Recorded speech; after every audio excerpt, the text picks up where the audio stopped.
అందరికీ నమస్కారం. ఇవాళ మనం 80వ స్వతంత్ర దినోత్సవాన్ని చెప్పుకుంటున్నాం. స్వతంత్రం అంటే ఏమిటి?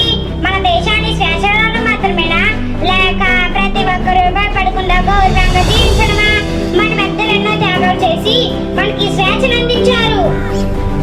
కానీ ఈరోజు మనం ఒక్కసారైనా ఆలోచించాలి. స్వేచ్ఛ అంటే మనకే కాదు, మన చుట్టూ ఉన్న ప్రతి ఒక్కరికి ఉండాలి. ఒక ఆడపిల్ల తన కళను ధైర్యంగా